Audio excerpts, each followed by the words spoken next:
That is number 5 Texas at number 25 Vanderbilt on SEC Network. Our guy Trevor Sickma's fiance Alyssa Lang confirmed will be the sideline reporter for this game. If you don't remember, Alyssa Lang got the unbelievable interview with Diego Pavia after that win over Alabama. We'll see if she can get another one if they beat Texas in this one. We'll see. We'll get into our predictions just a little bit. But the story I like to know is about Vanderbilt. Dylan, this is the first time in over a decade that Vanderbilt is playing a football game as a top 25 team in college football. The Commodores are in the top 25 for the first time in 11 years when James Franklin was the head coach of Vanderbilt. Actually, it was last year at Vanderbilt before coming. Pretty good coach. Pretty good coach. Now going to Penn. Coach. That was his last year before going to Penn State. They have a 5-2 record. That's their best start since even before James Franklin. In the 2008 season was the last time Vanderbilt had a 7-game start as good as 5-2 that they have this year.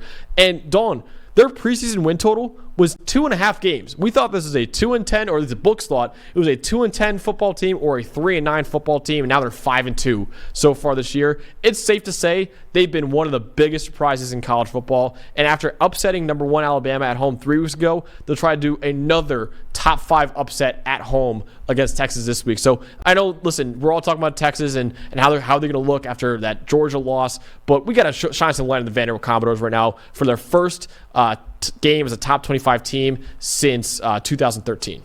Look, honestly, it's dangerous. This is a dangerous game for Texas. I mean, Vandy, look, they've proven. You get Diego Pavia in there, you start running this offense. You brought Jerry Killen on the coaching staff, all those guys from New Mexico State. They've made this Vandy team a dangerous team. If Texas looks past this at all and just goes, oh, just like Bama did, oh, it's same old Vanderbilt. No, it isn't. This is not the same old. These aren't the same old Commodores you're used to. This is a really good football team, and I think a real threat to Texas in this game.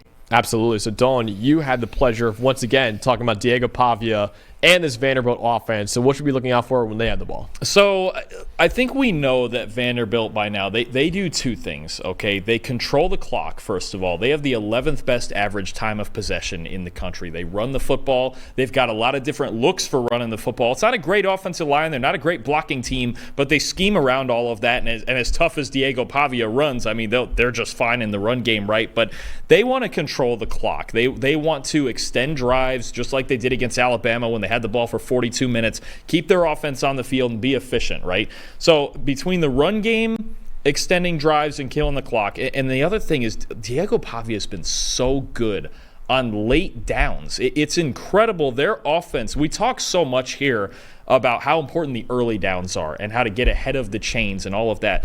Look, Vanderbilt's offense on early downs, on first and second down, is outside the top 60 in offensive grade, okay? You get them into third and fourth down, and they're suddenly in the top 12. And so much of this is about Diego Pavia and literally just the will to keep extending drives. Honestly, 90.2 overall grade on third and fourth down, 85.6 passing, 76.1 rushing. It's just this clutch factor that he just keeps extending, and he gets just enough to get the chain. Sometimes he makes big throws too. Those 5 big-time throws on third and fourth down, the only quarterback in the Power 5 with more than that is Shedeur Sanders. Wow. Yeah, and you're talking about Shedeur is as good a third-down quarterback as there is. Pavia, he's just made for big moments. It's insane when you talk about when he gets it going on third and fourth down. This is a really good offense, okay? And you look at their 5 wins, okay, on third and fourth down, 92.4 overall grade. Their 2 losses, a 61. This is just about Vanderbilt with their run game on early downs, getting just enough to put them in good enough situations for Pavia to make plays in big moments. And in the games where he does make those plays in those big moments, we saw in the Alabama game some huge plays on third and fourth down. All of a sudden, you're talking about, oh, shoot, now we're losing a ball game because Vandy's had the ball for 40 minutes and Pavia's feeling it, and they got the whole vibe going with that team, and they're running the ball. It's a thing that can really cave in on you quick, and I think that's what happened against Alabama. Big thing for Texas, though, they have the highest graded defense in the country, which is a plus. Their defense did not play a horrible game against Georgia. No, that was more about Quinn Ewers and the offense and the way that they stalled. Texas on third and fourth down, I should say, third highest defensive grade, second best EPA per play in the country. So I think it's really going to be about is Pavia going to keep working the magic, right? When we get to 3rd and 6, and it's just about him against the world like it seems to always be. It was at New Mexico State, now it is at Vandy. Can he keep doing this against a defense like that? Can he do it again? Can he slay another giant in big moments? Him, Eli Stowers, the run game, all the play calling, because, they have to score a lot of points. Their defense isn't great, especially against a team like that that's usually rolling on offense. I think this is about Pavia against the world again, and if Texas can't stop him on 3rd down, they're going to have a problem. Absolutely. Don, there is zero quarterback controversy at Vanderbilt. There is a quarterback controversy at Texas right now. So my matchup to watch is really a lot about Texas. How short is the leash for Quinn Ewers? So Steve Sarkisian already announced that this week he is a starting quarterback. There's no debate about that. He will be starting this game against Vanderbilt. But Don, he has looked like a shell of himself since returning from his abdominal strain 2 weeks ago. He had a 54.9 grade in the win over Oklahoma, his worst since week 3 of last season. Then he followed it up with a career low 40.2 grade in the loss to Georgia. He had 6 turnover-worthy plays in that loss to Georgia. That's tied for the most by a Power 4 quarterback in a single game over the last 4 seasons. He has a 44 PFF grade over the last couple weeks, 9th worst in the country among all quarterbacks so far. And what's really increasing the pressure, not only is Quinn Ewers not performing well, which is enough for Texas fans to want him out of there, you're the best backup in college football behind him in Arch Manning. Right now, Arch Manning has an 88.7 grade this year, top 20 in the country, and that 88.7 grade is nearly 25 points higher than Quinn Ewers' 63.9 mark this year. And head coach Steve Sarkisian has already proven he's willing to bench Quinn Ewers. It was for a very short time, but he benched Quinn Ewers in the second quarter of that Georgia game. He gave Arch Manning a couple series before putting Quinn Ewers back in the second half of that game, coming out of halftime.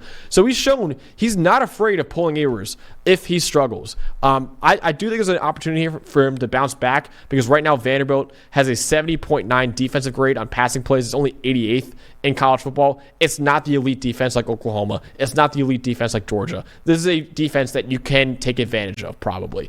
But if he's not doing that, and if he still looks like a shell of himself against Vanderbilt, then I think you can see Arch Manning be put into this game pretty quickly. I think it's almost impossible to leave Arch Manning on the sidelines if Quinn Ewers is continuing to struggle against Commodores. Yeah, look, 1 loss doesn't kill you. Two gets in that territory, right? We keep talking about 10-2 being the big thing, and Quinn didn't look good the last 2 weeks. And I just think this is a dangerous game. You mentioned how short is the leash.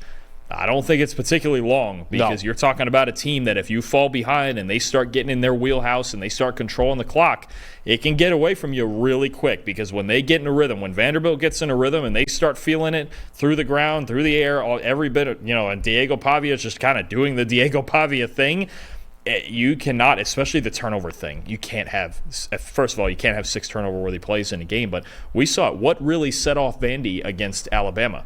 Pick 6 early, right? Don't let them get out. Don't turn the ball over. Don't let them get out ahead early. I think this is dangerous. This is it's not thin ice, but it's not exactly the thickest ice they're standing on either, because Vandy's a good team and they can take advantage of mistakes. Absolutely. So, Dawn, in this game at Vanderbilt, will they get another top 5 upset in their first game as a top 25 team in over a decade, or will Texas bounce back and look like a top 5 team in the country? I have Texas, but I have like a pretty decent level of worry about this game. Ooh, okay. I've got Texas 30-24. I do think Vandy's defense, you mentioned it, it's not what Oklahoma and Georgia has on defense. I think their lack of defense does hurt them in this game, because even against Alabama, they gave up 35 points in that game, and they didn't look great when they were on defense in that game, but their defense was only on the field for 18 minutes. So I think Texas pulls it out one way or the other. I don't exactly know if it's going to be Quinn the whole day, or if it's going to be Manning for a lot of it, or how it's going to go, but I've got like a medium level of worry about this game. Vanderbilt is good, and again, same as the Bama game, if you let them get in their wheelhouse and you let them get doing what they want to do, and they're controlling the clock and converting 3rd downs, and all of a sudden maybe Texas isn't feeling so great about the quarterback situation, this is a threat. This is a real threat. I don't think this is going to be a blowout. I think Vandy's game, and I think we're going to find out a lot about Texas quarterback situation in the first quarter of this game. Yes, you have Vanderbilt playing it close, and don't we actually have someone in the chat right now, Pathos Consulting Group, saying, as a Vandy grad, listening to this conversation is totally surreal. I'm sure it is a surreal year for Vanderbilt right now. Yeah, having one top 5 upset already in the books, and maybe another one that's possible. Yeah, it does. It feels a little weird. I think it's great, some of the teams that we have throughout this whole awesome. board, but to have Vandy up there, that's just fantastic. It's for a team who had a preseason win total of 2.5, and now they have a number next to their name. That is so cool. I am also going with Texas. I have it as a way bigger margin than you. I have it 38-17. I think Quinn Ewers will stave off Arch Manning for at least another week with a strong performance against Vanderbilt, like I said, who has a vulnerable pass defense. And I think Diego Pavia, as much as we love him, that Texas pass defense is suffocating. And I think that'll be the ultimate deciding factor in this game. So unfortunately for Vanderbilt, their time as a ranked team ends after just one game. But still, it's very cool to see them being as a ranked team in the first place. The only other thing I'll note with this is with Andrew Makuba's likely going to be out this week, and he is generally the guy responsible for hanging around tight ends. Yeah, Eli Stowers, big game. Don't let Eli Stowers get loose a handful of times, or we know what can happen there too.